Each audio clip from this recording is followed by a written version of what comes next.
Be right with you.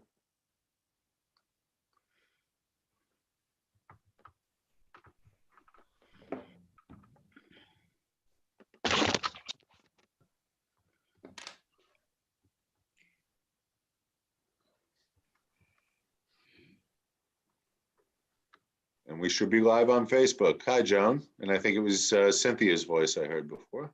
Oh, okay. And it was. Hi, everybody. Hello. Where are the kids? Let's see. Calvin is right there. Oh, there's Calvin. Orson is right there.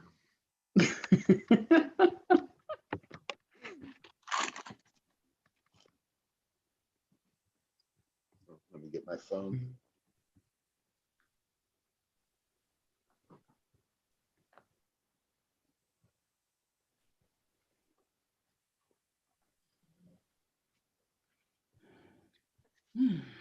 Maria, I'll call attendance tonight.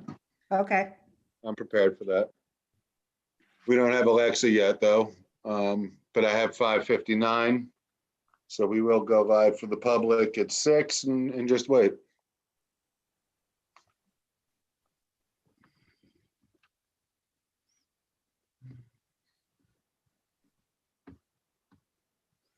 Maria, can your daughter have her wedding this year?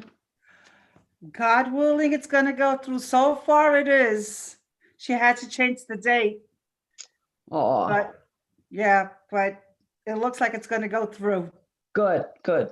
I wish her all the luck. Thank My you. niece is thank you. canceled 4 times, Joan.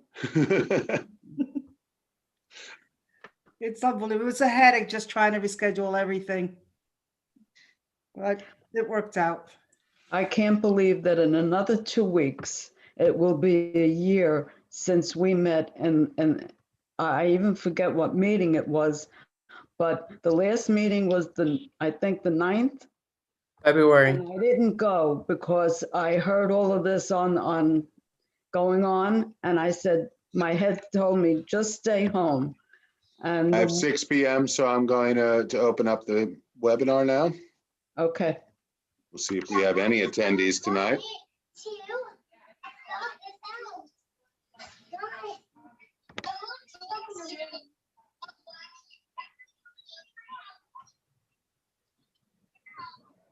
And it doesn't look like we have any attendees, not surprising at this meeting. But we don't have our chair yet, so we should wait.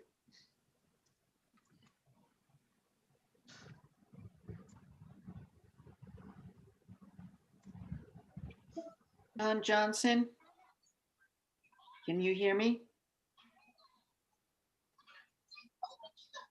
Karen, yes. We can hear you.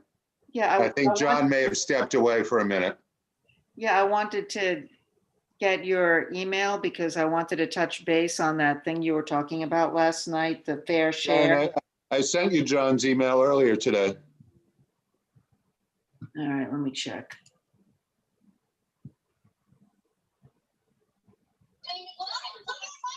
Was it named John's email? No, you had asked 3 questions of me and Natasha, and I responded to all 3 in it. All right. hold One on. of which was Natasha's going to send you something. Panelist reconciliation. You know what my problem is? I have too many freaking emails. You know what? I'm going to resend it right now, Karen. Story of my life. Karen, story of my life. It's just, No And I'm worries. even- I'll okay. resend it to you, so it'll be first. thanks. I think we all get a zillion emails. Well, I plant them in my calendars so I can't lose them.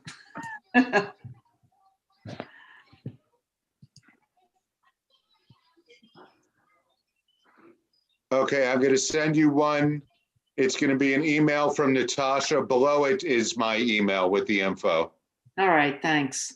You got it. Because we've got more than our fair share of that burden going on in the homeless department. Understood. We understand that. I don't think the administration admits that.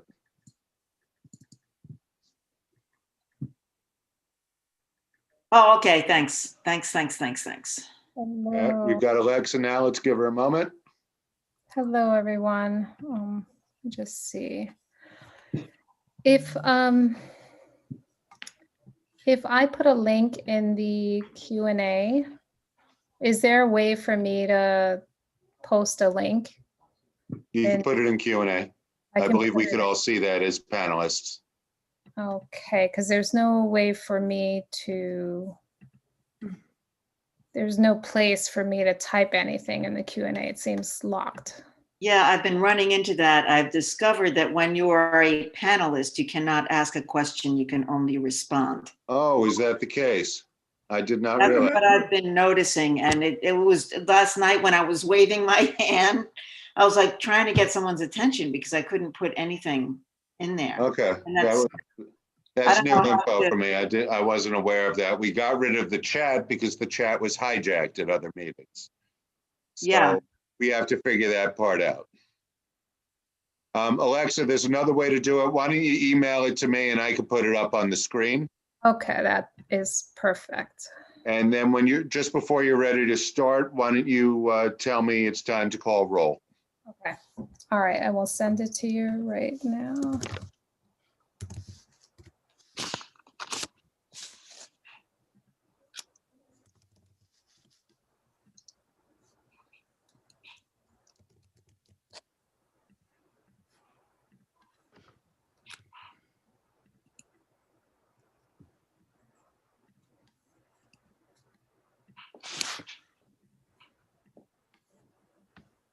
Okay, I just sent it to you, Jeremy.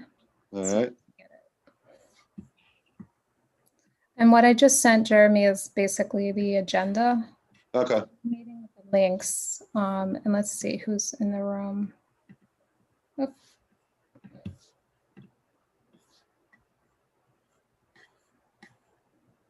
Okay, I may be able to.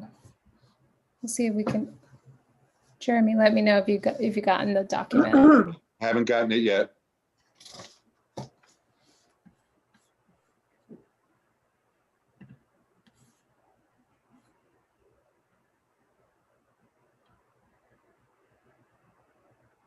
If you make me a co-host, can I just share the Oh, yes. document? Yep, we could do that too. Let me make you co-host then.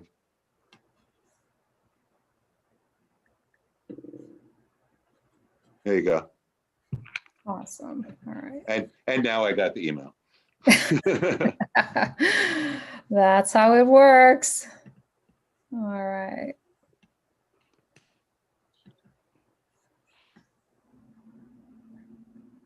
Let's see. All right.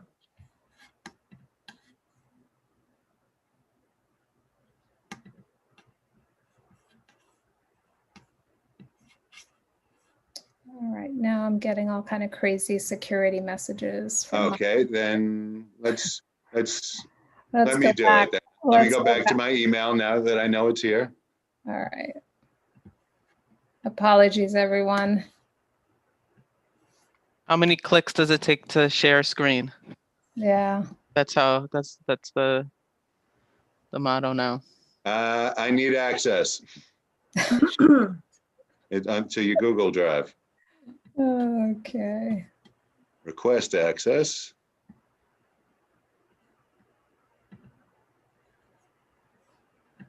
Is it an extensive agenda? Serious. Nah, it's just a lot of it's. There you go. All right. Hopefully that should be okay. Let's try this again.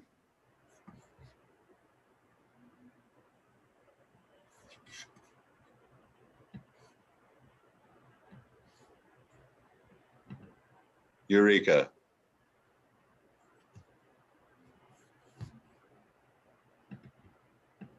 All right. We're good. We're good, huh?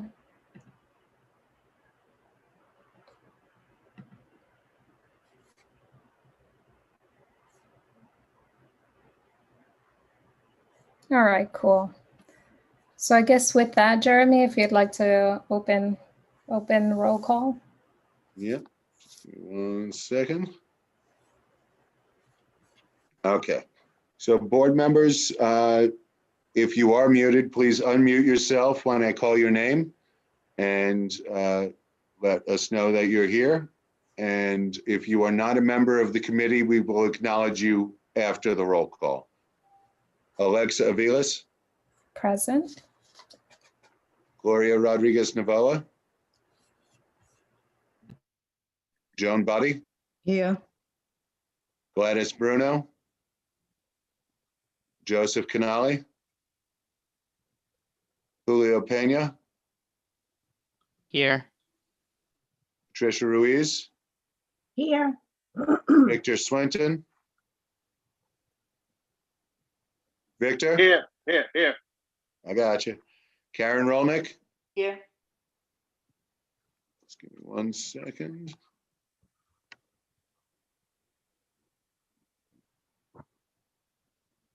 Cynthia Felix, Here. John Johnston,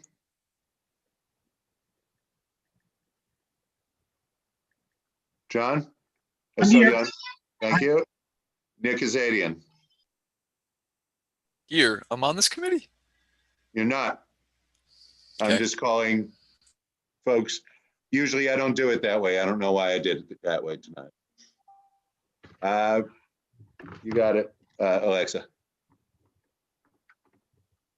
That was a classic response, Nick. I think I've seen that happen more than once. Anyway, welcome everyone to the Personnel and Internal Budget Committee meeting. Normally, clearly, I'm still stuck in pre-COVID times where I'd like usually everyone to introduce themselves, but we can see who's on the panel here. So welcome all the committee members and welcome all the other board members who are attending tonight, and acknowledge Jeremy. And I think I saw Maria as well. So thank you all for coming. So as you see on the agenda, first we want to talk about the 2021 budget. We have a couple of items: status updates, a discussion on some spending and expense proposals. We want to check in on personnel and then revisit a couple of old business items. Leave a little space for any announcements and questions, and certainly set a meeting date for our next meeting. So before we jump in, I just want to see if anyone on the committee has any additions or changes to the agenda they'd like to see.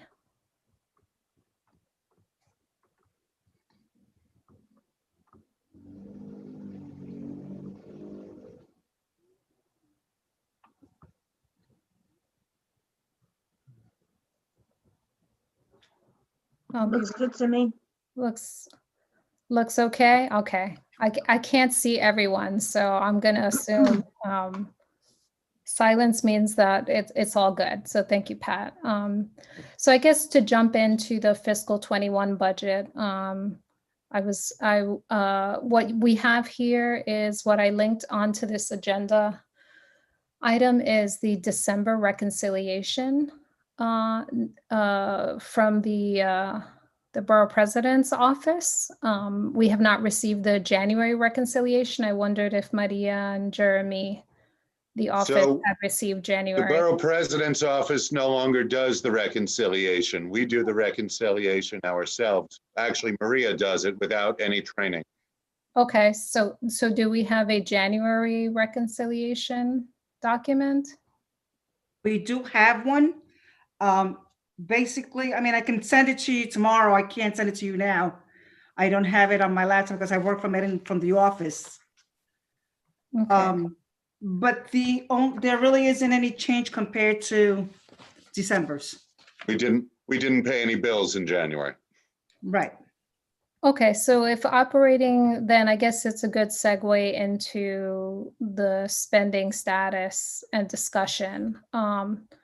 And Jeremy, I think these were numbers that you reported at our February Right, I board reported meeting. at the last meeting that we had just over $12,000 to spend for the year. right, till the end of the fiscal year, which is right, June 30th. right. We don't anticipate anything on the horizon that we absolutely need. We of course want to keep a contingency until about May 15th in case, we've had a problem with the router, for example, this year. If that comes up, that's something we would need to get immediately. But the two items that we had discussed were a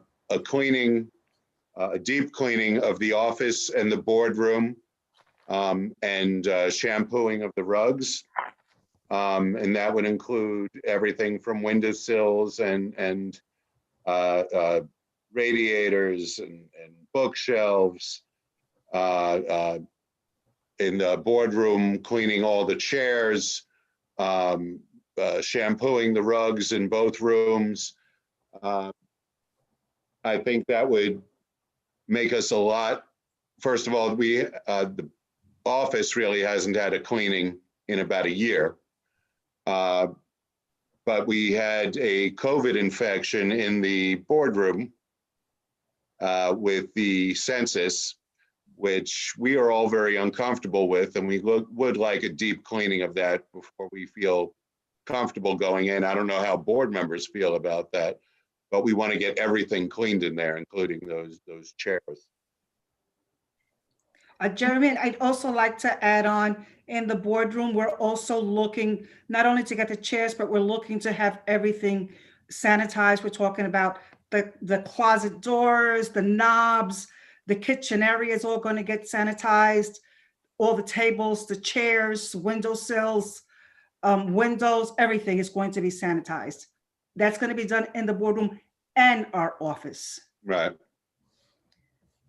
And have you received a cost estimate on? Maria looked into that.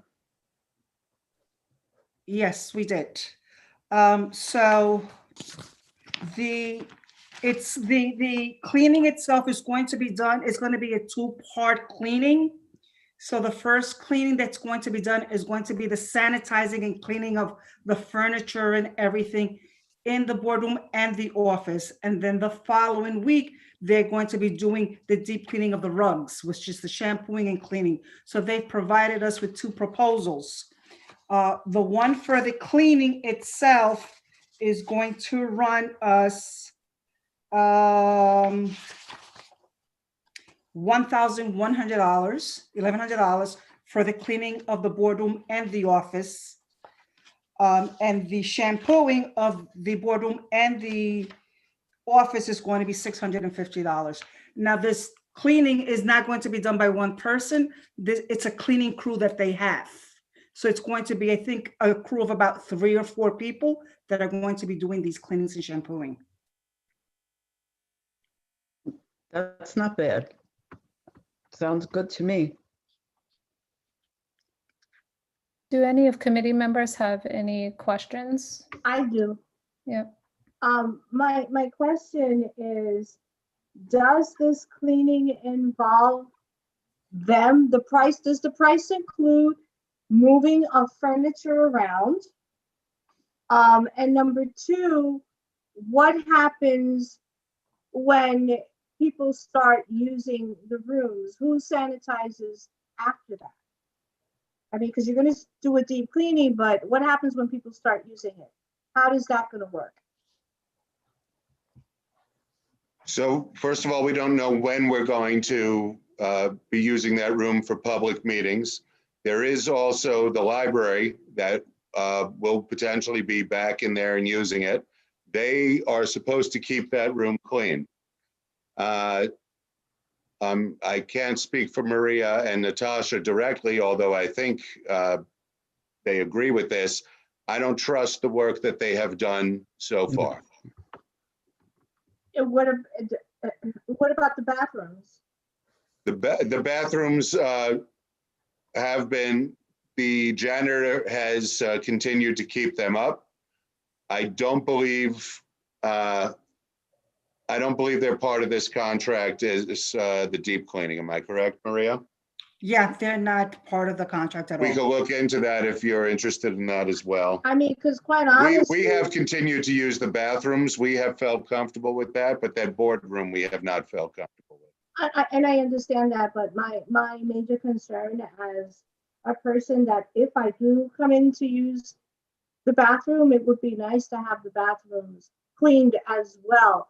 And as far as daily upkeep and sanitizing, I mean, what guarantee do we have that if the library uses the room, that they're going to clean it? The Or is guarantee is it- their word. Are you guys also going to take the responsibility of cleaning up that room if there are small meetings by the board in there? Straightening up that room, we have always done. If you mean cleaning, I think there may be some union issues involved in that. Well, and not only that, Rockefeller, which is the company that we're using that provided us with the quote, is the company we used to use before the COVID issue pandemic to do our cleaning of our boardrooms and our office previously. So, I mean, it's not a company that we can ask to come back and do the regular, not the deep sanitizing, because that's a big project, but just coming in and cleaning. That would be a Another thing different to quote. remember is this is towards the end of the fiscal year. We're looking at another $8,000 cut next year. So I can't guarantee we can pay for any supplemental cleaning services next year. Okay, so let me open up to Nick, who had his hand up next.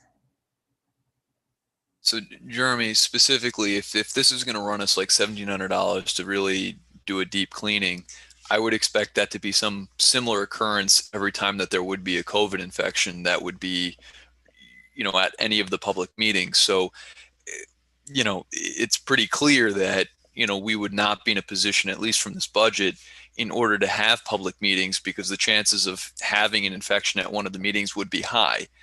So right now, we are currently under an emergency decree from the governor that allows us to continue Zoom through actually a month from today.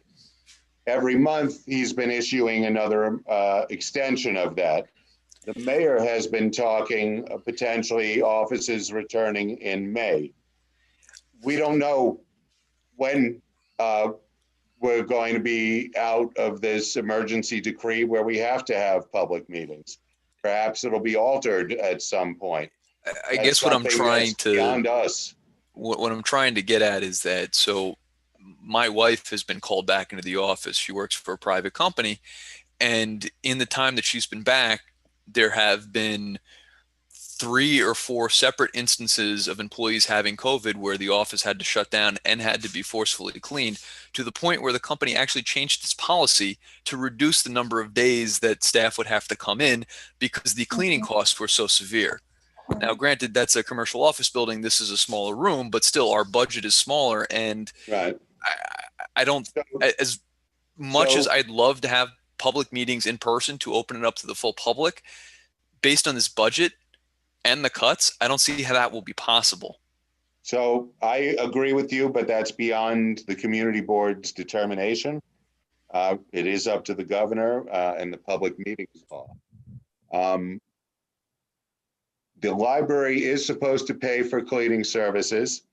The library, 2 months after the infection, claimed they came in and cleaned it properly, the way schools get cleaned if there's an infection. I have nothing but their word on that.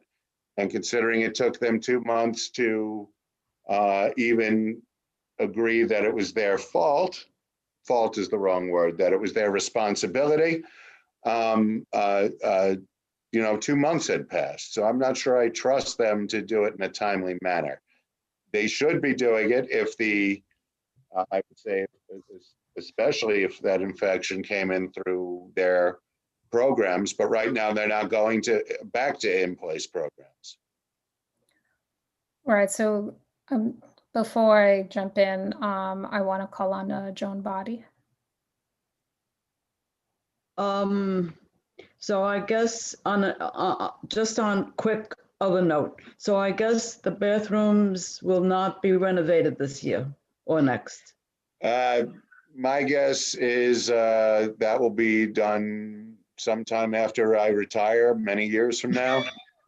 I think it's on the Fifth Avenue reconstruction schedule, which was supposed to be done when I was in high school. Right on, Jeremy, right on.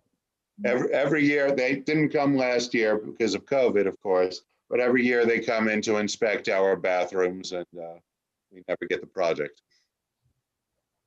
Now, as far as the cleaning is concerned, Right. if and when we are able to get together in the meeting room again, then how frequently will we have to do a major cleaning? Will it have? So the library cleans every day, or at least is supposed to clean every day. Now, Yeah, no. they're not there Saturday and Sunday, so obviously it won't be cleaned those days.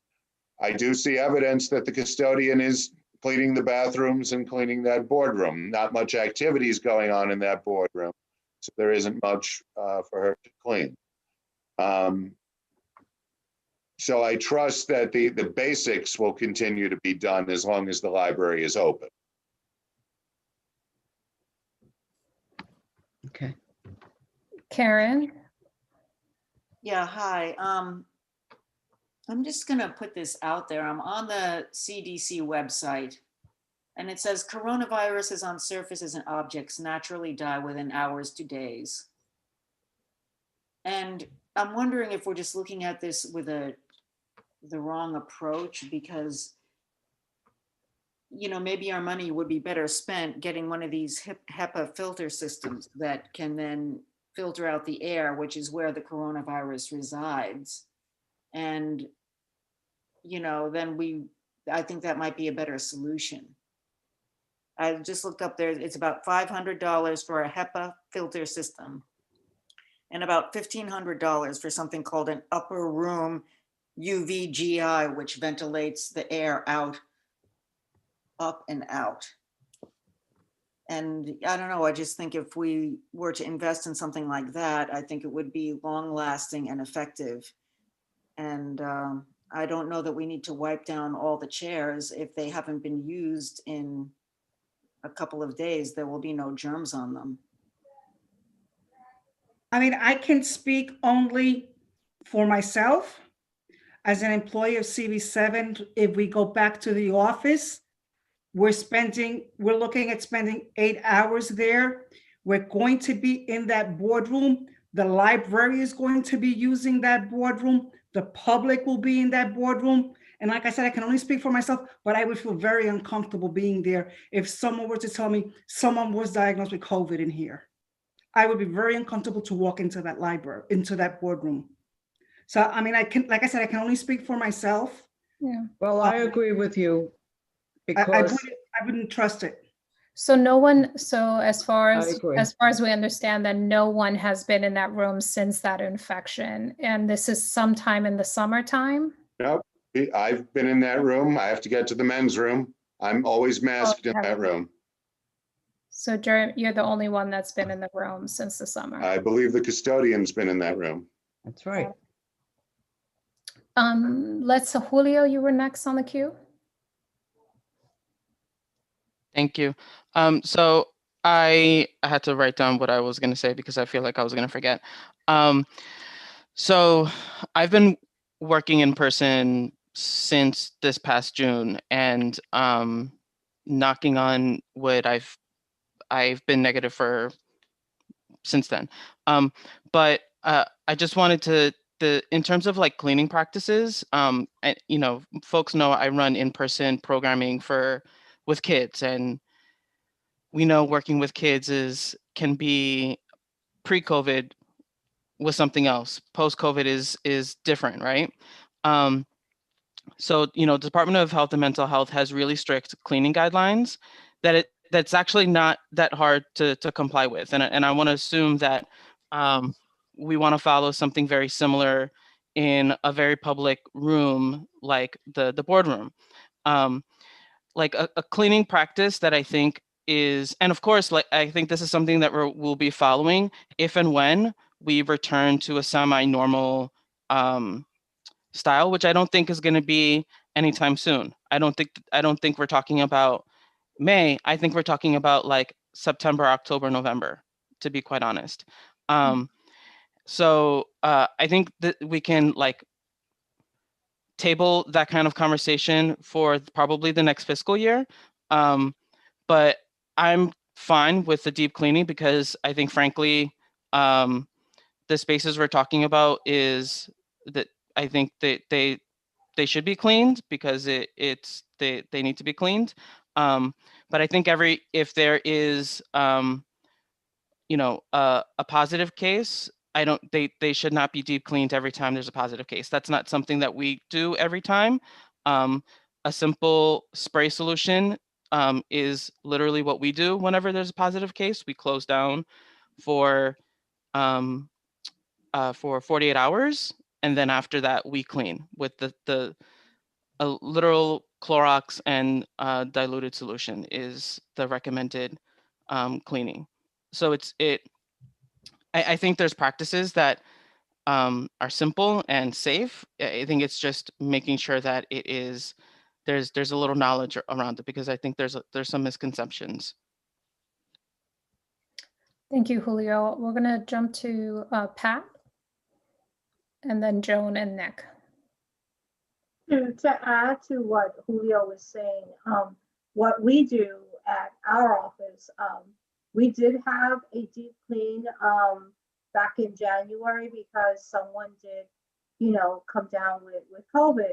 But what we generally all do is every morning and every night, each of us, we clean with Clorox wipes our phones, our areas.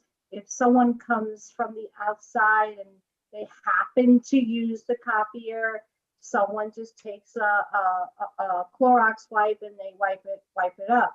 I mean, we all take responsibility for the space because we're in there 8 and 10 hours a day.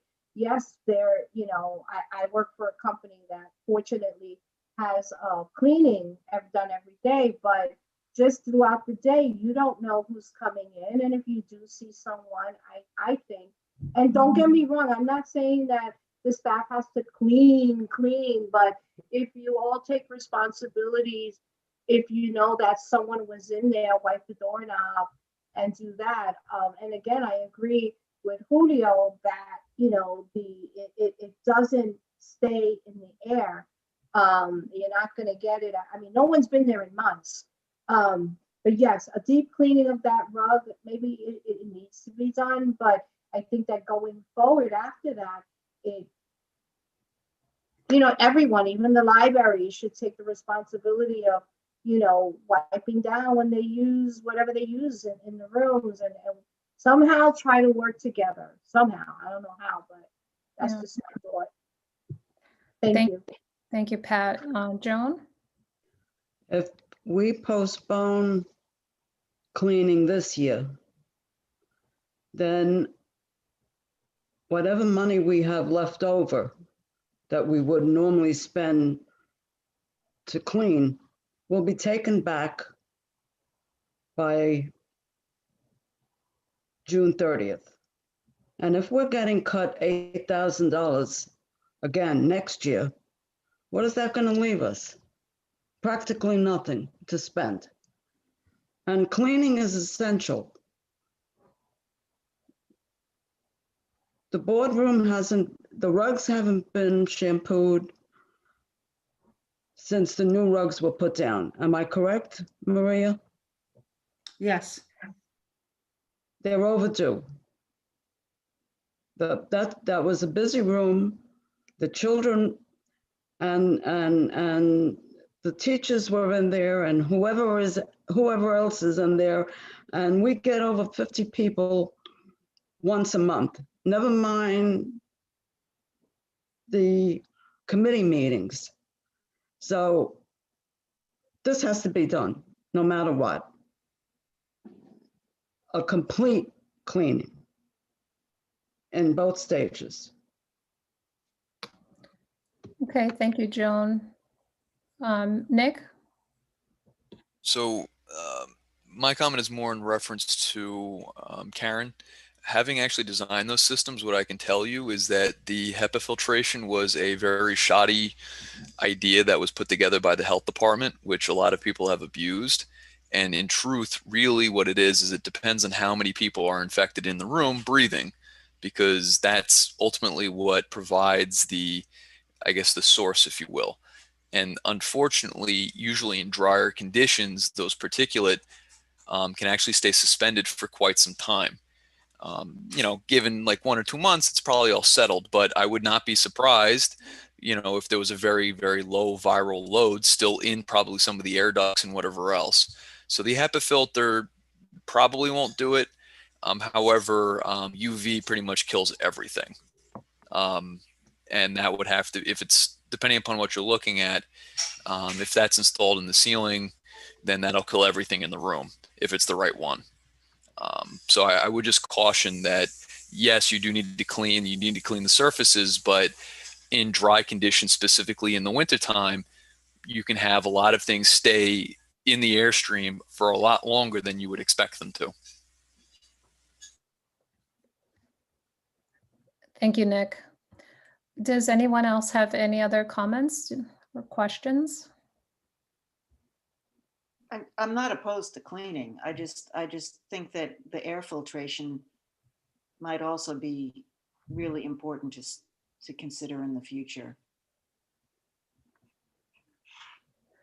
Yeah, I mean, clearly, I don't think anyone is suggesting that we don't clean. I think that the questions are just really geared towards, number one, in a room that hasn't been used in 6 months and may not be used in the next 6 months, what's both the financially viable procedure that we're going to use, right? In the next fiscal year, we won't be able to pick up cleaning at $1,700 a pop every time if infections do make their way into the space, especially given the budget cuts.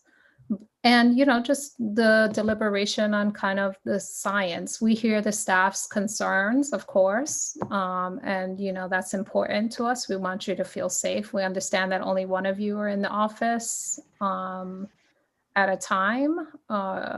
So I think, I'm sure I can speak for all the board members to say we want you to feel safe and comfortable in the space, but we also want to be reasonable around how we both manage our space and our resources. So I guess staff, is there anything else that you want to add into the discussion around the cleaning? And certainly, I guess before I open that up, I think it's very important to continue this discussion with the library and to have open communication and some clarity around expectations and written agreements around how we're going to care for the space. And I don't know if they have any expectation of using the boardroom over the next year, but that may be something we want to further inquire specifically with the library, and also maybe get some more clarity around,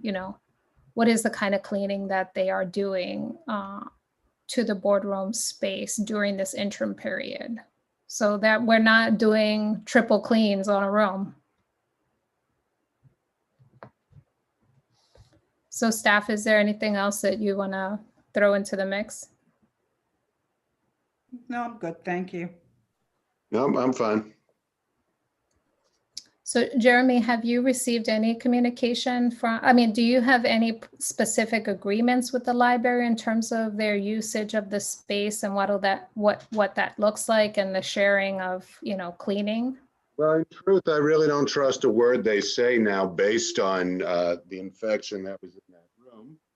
So we don't have any written agreement. We had a good working relationship previously, but we had asked them to, since it took them 2 months to clean, to ask them what they cleaned with. Prove it to us that they cleaned it with something that kills viruses. They didn't do that. At first, they wouldn't acknowledge that they even were involved in this census, even though they had somebody in the room there every single day. So I really don't trust the word of the folks at the library now.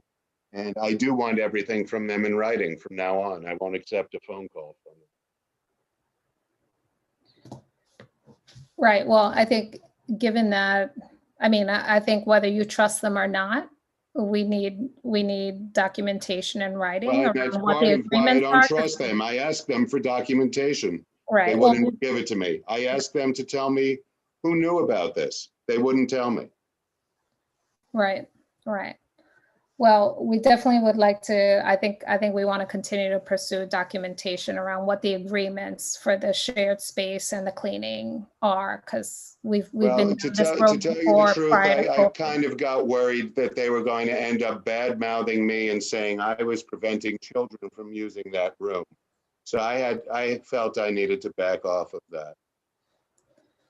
Well, Jeremy, we're still going to need documentation around what our agreements and expectations are around how we share space and how we take care of that shared space, right? Prior to the COVID situation, right? We were having this conversation about the cleaning of the bathroom and whether there people were cleaning and not cleaning and what that looked like and conflicting stories. So it begs again, going back to the drawing board around setting clear expectations and written form, because there's still too much he said, she said, and not a lot of clarity around. I agree with you, everything in writing from now on. Great. So I think in the context of the overall budget, that's definitely one consideration. The other thing that you had mentioned in terms of potential expense was the possibility of a website. So Yep. I think we don't have to decide on this specific piece right now. I think it's important to know what the whole pie is, and then Right. we can decide. So let's maybe segue into the website, and if you could tell us a little bit about what you're thinking, costs, ideas, so- everything. So more important is what you are all thinking, what you want, you're members of the public, what you want in a website. So you should be thinking about that. But my whole thought on this changed yesterday because I wanted to reach out to some of my fellow district managers, those who have good, nice websites, and see who designed them and work with that web designer. But I spoke to Josephine Beckman from CB10 yesterday to ask her about her website. And what she told me was they cajoled the Department of Information Technology and Telecommunications to roll out their new city website for CB10 early. So they got a free template.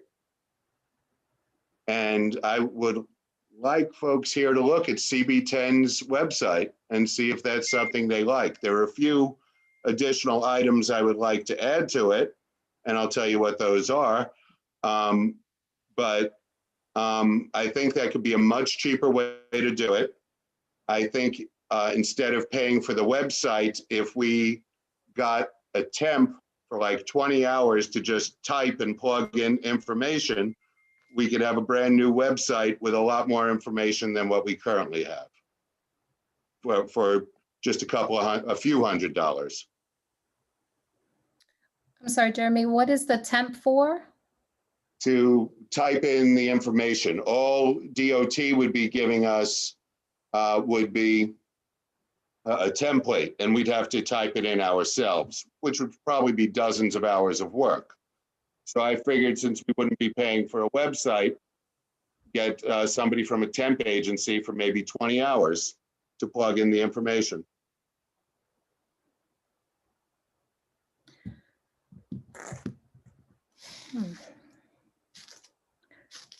So does that mean, I'm sorry, I don't understand. My understanding was redoing a website was partially because of the limitations of the current website being Right. the city site. And this is being the city site. Now the city has upgraded its site. And that's why I want folks to look at CB10's website, because I absolutely love it. I think it has almost everything we want. So let me pass it on to Cynthia. Thanks for your patience, Cynthia. Sorry about that. Not a problem. I just was going to add to look at 14s as well. They have a good one. I'm not sure who. 14 is another one. There were 3 boards I was going to reach out to, and 10, I reached out to 10 first, and I got excited about the template. But 14 was another one, and I think Manhattan Board 7 also has a nice website. Yeah, I sent it to you, Jeremy, so you could look at it, and to Alexa and Julio. Oh, I know 14. So I like Sean was the next call I was going to make, but I spoke to Josephine before her. I'll look at 10 now. Thank you. Thank you, Cynthia. Karen? So I'm on CB10's website and it's got everything we need. And if it's free, we should just use it, you know. There are a few items I'd like to add, but I don't think it's going to be difficult. I'd like to add a section for meeting minutes, a section for documents, and I'd like to have our YouTube link on it. Yeah, I mean, I don't think any of that, I mean, I don't see a section for documents, and that's something we really need. Right. We need to find out if they provide that. Oh, there's a section for forms. Right. We want to use that as well, but the documents one I think is the most important, and it's been the most frustrating about our current website. Well, So if we could get the documents part of that, that would resolve a lot of the problems we've had with our website. so I'm a little confused as to the typing issue, because the thing with paying someone, an intern, to type is that you actually have to think about what you're putting into this site, and you can't really pay someone to think for you. You know, you have No, to. but we do have lists. So we have lists of what's it called? The churches in the community, for example. So they could type in the church's name and address and contact information. And the not-for-profits in the community. There's a variety of information that we could put there that we could make available through the website. And that's the reason I mentioned a temp is Josephine told me how long it took them to plug in their information. So yeah, so I think there's another issue here around information management and where it is, but let me move, I'm sorry, Karen, did you have another question? I'm just looking at, most of these are lists. I mean, I don't oppose hiring a temp, but I don't think that this isn't going to be, a lot of it is going to be copied and pasted. And the part that, you know, talks about and home and, you know, your community, that has to be written. Right. So. Yeah, that's going to be content that only we'll be able to develop. Julio? Thank you. So actually, like the new layout, the new like cities layout for CB10, I think the challenge is because I know the system that currently is being used for our website, it like what is being used for that to generate this website for CB10. I think that's like, if it's the same program software that is being used, I think that's the biggest challenge. Because it's like, if we want to update it, do we have to use that same software? And if so, like that's the barrier, right? Like if you have to have like a master's degree in computer software coding, then that where it becomes the challenge. And I'm, you know, not opposed to hiring a temp, because I think it solves a real like short-term solution, because then you can like generating the content, I think can be a solvable. It's just entering that content with someone who's knowledgeable, I think is helpful. But again, I think if it's utilizing the same software that is from the old website, that's the problematic part, because once that temp is gone, we're going to be right back to square one. Has the capacity, right? Right. Well, we would also need to include training for us from Do It. But you're right. It was a software problem that prevented us from changing around that website. Right. So part of the investigation is whether or not this is the same software, just prettier. So if with you more if you dynamics. want me to reach out to Do It about that, I will. You know, if you're interested in pursuing this route, I'm more than happy to start that tomorrow morning. Okay. Cindy. Hey, everybody. Yeah, I was just going to say that the advantage of going with the template that the city has is that they have to make it accessible. And so it has to be accessible to screen readers. And so there's a real advantage to that because not all web developers have, I mean, if we were to develop our own website, it's about the aesthetics, but it's also if someone who's blind visits the site, are they going to be able to navigate it? And if it's a city website, it has to be navigable. So I just wanted to bring that up. And the other thing I wanted to say is that I was just kind of dinking around on it. And they do have their minutes up. It's just in a confusing place. Like what Karen was talking to, the information architecture, like it would also be good to know from Do It if we can adapt the architecture, like rather than putting for the menu, can we under resources, to me, that seems to be a more intuitive place, or maybe we just have a tab that says minutes, but I think we'd have to do some thinking around the information architecture. And as long as we can adapt what the headings of the menus are and subheadings, it seems to me that it's pretty easily navigable and functional site.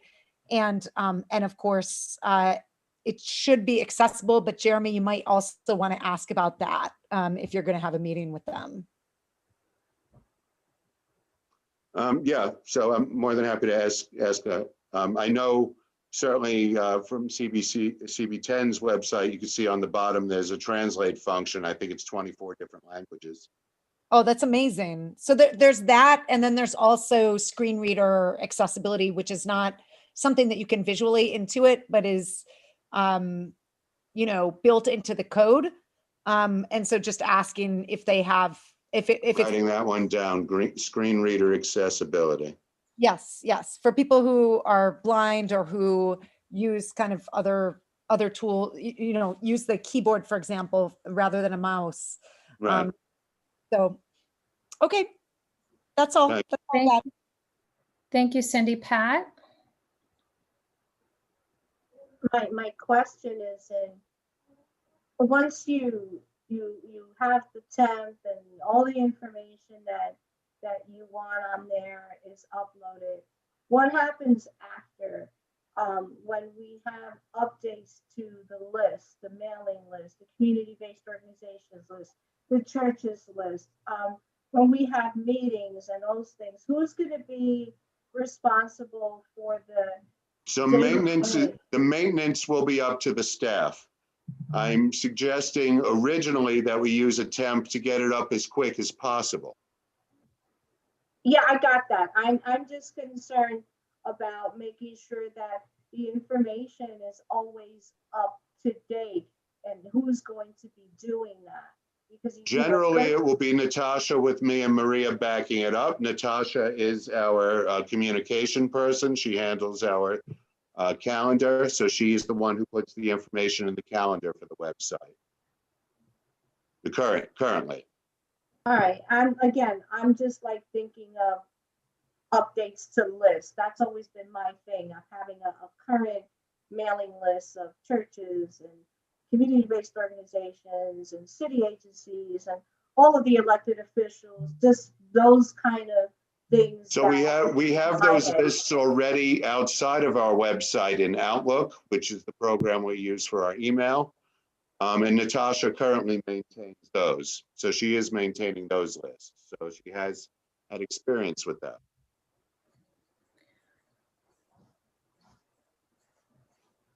All right, Pat, thank you. I'm going to jump to Karen.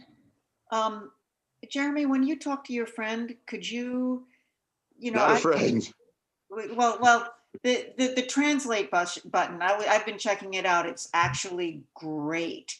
But I want to know more information about how that functions. Like if it's an auto translations thing, it might not be that great.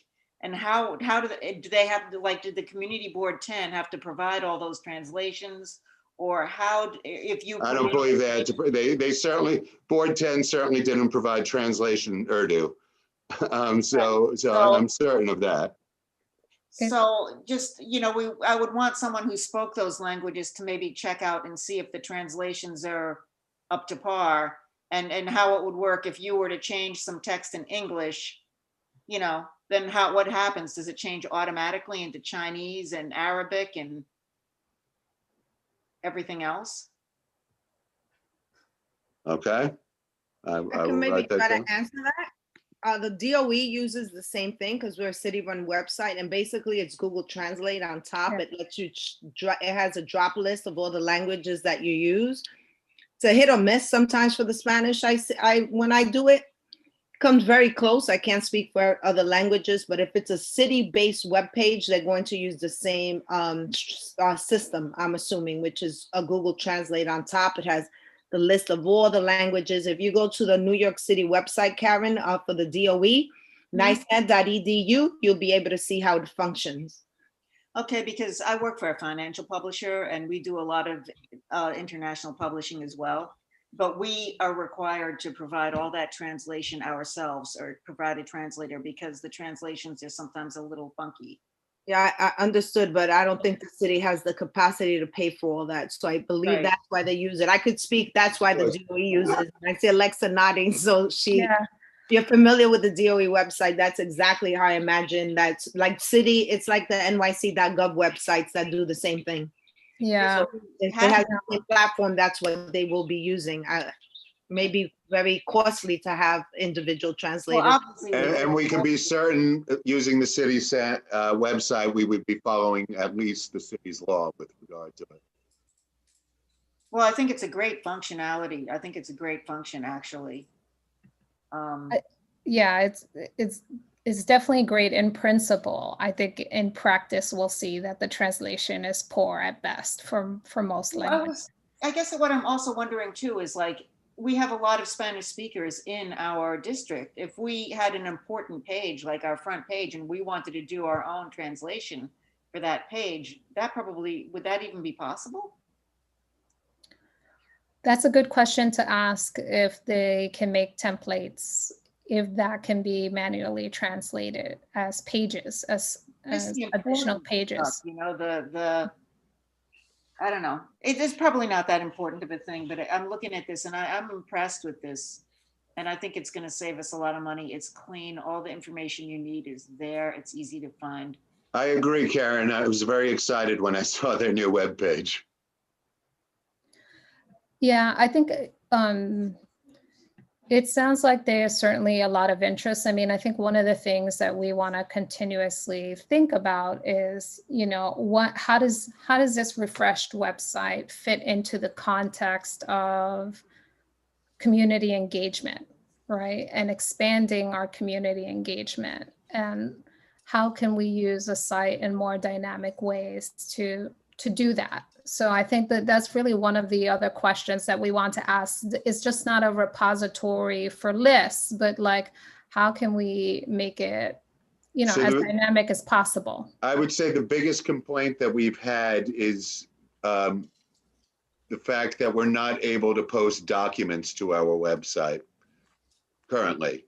If we had a place where we could post, for example, the picture of the school, or the proposal for, when Industry City came up, or 737. If we could post those, people could actually just go to one place and look at the documents, look at the meeting minutes. Now with, hopefully with a YouTube channel, look at the meeting itself. Right. Jeremy, is there another? Oh, I'm sorry, Karen, go for it. I just wanted to say, I'm on the website again, and they have links all over the place that link to PDFs and documents. Yep. Well, it looks like we're going to be able to do that on this site. I'd want to have a specific menu item for certain things. But, you know, when we have meetings coming up, I want to be able to post the documents for that meeting. Right. I think you're going to be able to do that. Let me even see. I'm saying that on the new website, we would be able to. We Calendar. can't do that right now. If you go into the calendar and you click on it, you get links. Yeah. So it's a really good tool, I think. So it sounds like there's definitely resonance around the template and the fact that it feels accessible and doable to staff. I mean, there is this question around, you know, capacity and making sure that staff is trained and there's a clear chain of command around always having someone who's able to update it in live, because once the website goes dead in terms of stale information, it becomes stale and useless. So I think that's really important to articulate as part of the plan. Has staff been able to look into or obtain some kind of expertise around how they integrate our use of technology? Around, like, we're thinking, you know, we know you have Mailchimp, that's an upgraded system. How have we been able to link that to our other services and support? Is there a place other than the one guy who deals with the whole city that can provide some, I don't know, so a tech assessment and perhaps guidance around how to better integrate and upgrade our systems?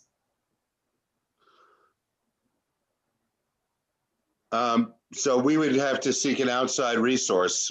Our resource is Department of Information Technology and Telecommunication, which would mean Joe Coluccio, who has 59 community boards and more agencies than that. Right. So we would really need to seek outside assistance on. I mean, it would be worth it. But the problem with that is then they need to contact Joe to find out if the city systems, which are typically antiquated, can deal with what he's suggesting. Yeah, because I mean, a big part of the concern here is that we continue to run not optimally all these tools. We're not optimizing the tools that we have. And we've got to figure out how to be smarter and more dynamic with them. I think it sounds like, you know, committee members and board members are really interested in an upgraded website that, you know, staff can update on a timely fashion and house those documents. But I do think there is this outstanding question around how do we truly optimize the tools that we have at our disposal. So maybe I need a definition of optimizing the tools. What do you mean by that? So, you know, like I think there's questions around, you know, kind of the state of our lists. Do we segment communications out to different communities within our district, right, for different purposes? How is our social media, you know, kind of integrated with each other and the rest of the tools? You know, how can we use what we have better and more efficiently? Is there something we're missing, right?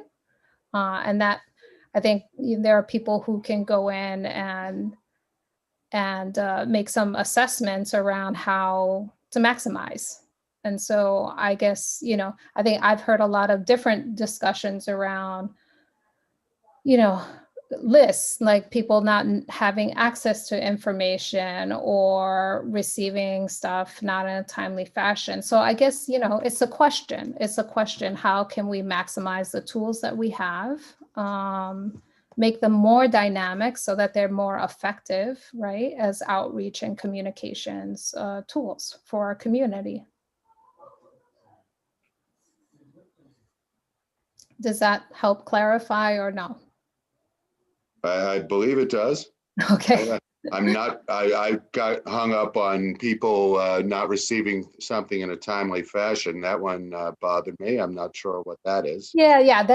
I'm probably pulling all kind of different examples and conflating it. But the truth of the matter is that we have access to technology and tools, and there is a question of whether or not those have been maximized. And how can we do that? If not, right? I'm not saying I have the answer and say yes, but I think there are, we're still trying to explore this question around what the needs are and how we better outreach to our community. And a good example of that is even the state of the state of our list, right? Of all the people that have come to the community board meetings over the years, what's the state of our list? Has it been fully cleaned up? Mailing list? Yes. And then how do you integrate that, right, into a communication strategy and outreaching to the community? So it's yes. So those are the questions I think that we are interested in exploring, and also interested in, these all connect to certainly the use of a website and how we manage our information, and certainly how we outreach and communicate to the people in our district. Karen? I'm happy to chat anytime about improving that. I just want to ask you guys, we use Mailchimp, right? Yep. And do you guys feel comfortable in that platform?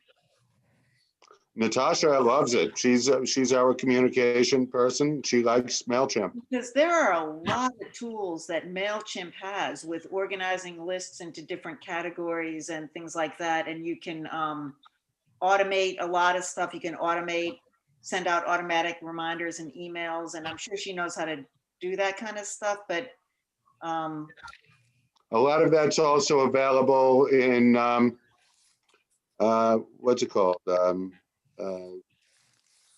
I want to say Optimum, our mail program, Outlook. Well, so there's a lot of the organization goes in through Outlook. So we'll have a list that's churches or a list that says businesses.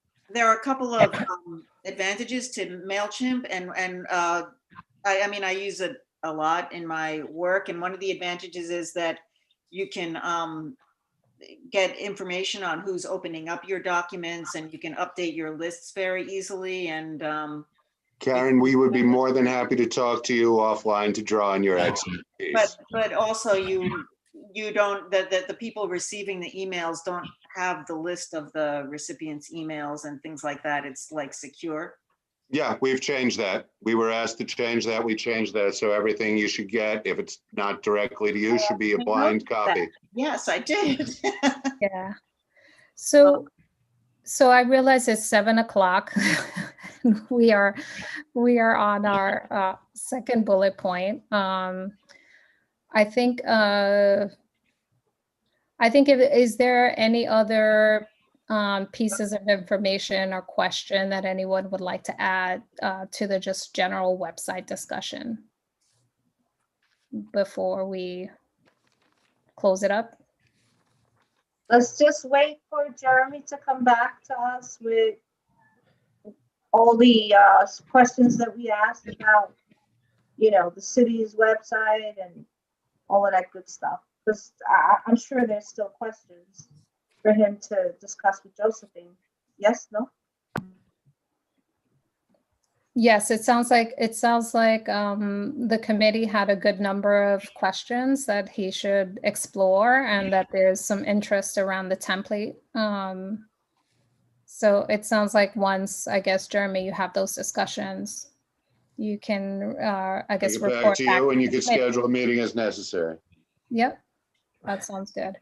So in terms of, I'm sorry, Jeremy, did I miss, was there projected costs around it? Obviously you said much less, or was it free? So the website itself won't cost us anything. The only projected cost I would have would be for a temp. And that would really depend on how much information we want them to put in.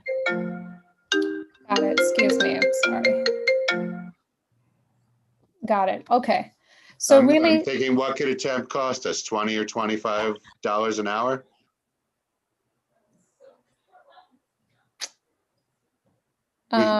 We can find that out.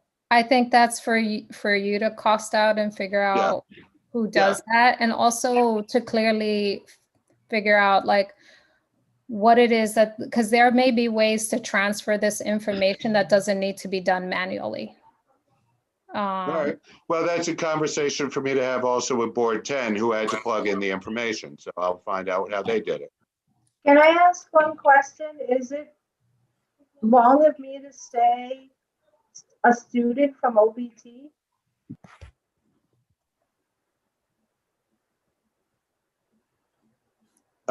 I think we would still have to hire them though, wouldn't we? As an intern? I don't know, but I just thought of that as a resource.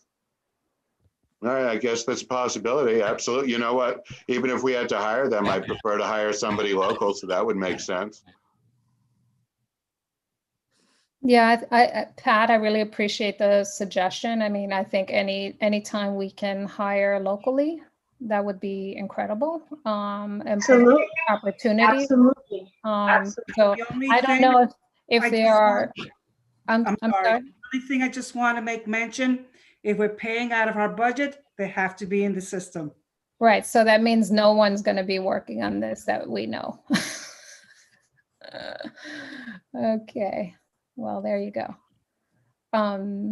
Okay. So I actually have another phone call that I have to get to right now. It sounds like there is one hard proposal with some numbers attached in terms of the cleaning. I think maybe we should, I guess, do we need to put that forward as a vote or a recommendation? We haven't done this in so long. I don't remember what the protocols are. Too soon, because we're not anywhere near ready to reopen. Yeah. So couple of things. We are open. Please think of your staff as well. We're there every single day. I think. Not And open we to might the be- public. I'm Right. sorry? Not The open to library, the public. library is open to the public, so there are people coming in and out of the building just about every day. I'm sorry, I lost my train of thought. We were talking about when we needed to have this vote. Do we need to have a Right. vote? Oh, yes. Thank you. I don't believe this requires a vote. You could just tell us to get it done or not get it done and move on. But we've never voted on individual budget items. Yeah, I guess it's only been a discussion. Right. Right. Thanks for the reminder. It really has Yeah, I truly know, been it's over a been a year. If Is this is there a a- priority, and we'll move forward on it. If not, we won't. Is there a timeline for cleaning? Did you have a So of target course it date? has to be done before the end of the fiscal year. I was going to suggest waiting to get it actually done until late April or early May. So we're further along, and whenever we're completely open, it'll be closer to that. Well, I mean, Jeremy, I Sounds feel good like, to me. I mean, but if the staff doesn't feel safe in the space now, well, why would we wait? Well, that's another good question. I mean, I'm just trying to think what would be best for everyone, including for whenever we get back. So obviously, I think we would all like it cleaned as soon as possible. On the other hand, we've already waited about 8 months. Right. Well, what's the most important, the community room or your offices? I would say the community room for 2 reasons. One, that's had the infection. And 2, because it had the infection, since June, we are keeping all of our supplies that we ordered last fiscal year in our office. So we would love to move them out of our office and into our storage space. So Which is could that I, room. could I recommend piecemeal cleaning? I'm sorry? do the boardroom. Get that out of the way, since that seems to be where the, you would be more comfortable knowing that it's clean. Well, why don't we just do the whole thing? Why you only do one? I don't know, I'm just like asking. If we could afford it now, which I think we can, we should do it, because next fiscal year, we're gonna be in much more difficult position.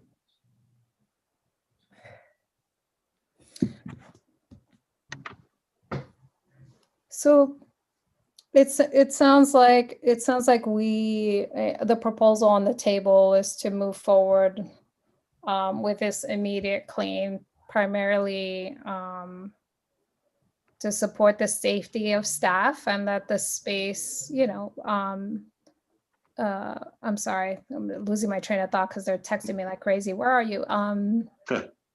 The safety of staff, and to get the room clean. Honestly, it's probably been just way too long anyway. I think, in Joan's words, long overdue.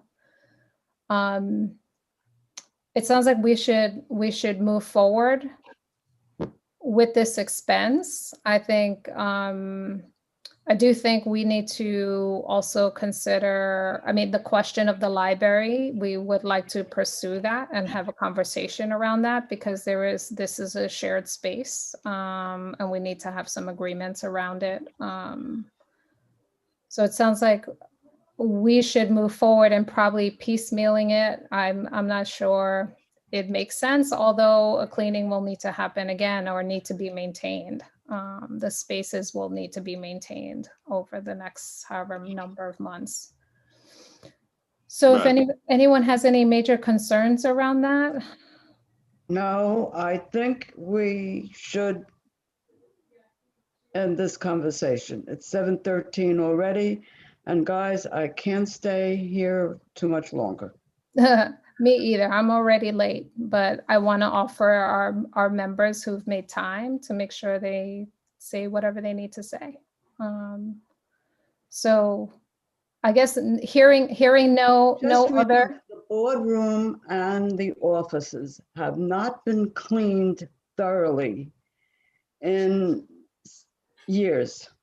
So why don't we just bite the bullet and get it done once and for all and put this to bed? Yes, Joan, thank you. Is no other comments or concerns? We can move forward. We can move forward. Last call. Okay. This is democracy. We want to give people space to be able to say what they need to say. We've been talking about this since. Thank you, Joan. 5:06. And obviously people have had many questions, right? And this is what this meeting is about, is responding to those questions and offering people the opportunity. So I appreciate you, Joan, because I also have things to do. So it sounds like we'll be moving forward with the cleaning. The other agenda items, obviously we're going to have to table because it is too late. So I appreciate you all being here. And I'll circle back to all the committee members around these other issues. And I guess, Jeremy, we'll be hearing back from you around, follow up on the website conversations, the library conversation, and any other, and also getting the new reconciliation. Maria, I know there wasn't many updates, but also continuing that. Should we schedule another meeting, Alexa, to finish the rest of the Yeah, I think I'll have to get back with staff to see what's available, because the dates are going quick. Meeting times go quick now. We're back to kind of our old antics of having lots of meetings. So I'll circle back with staff tomorrow and hopefully set a date. Does that sound good?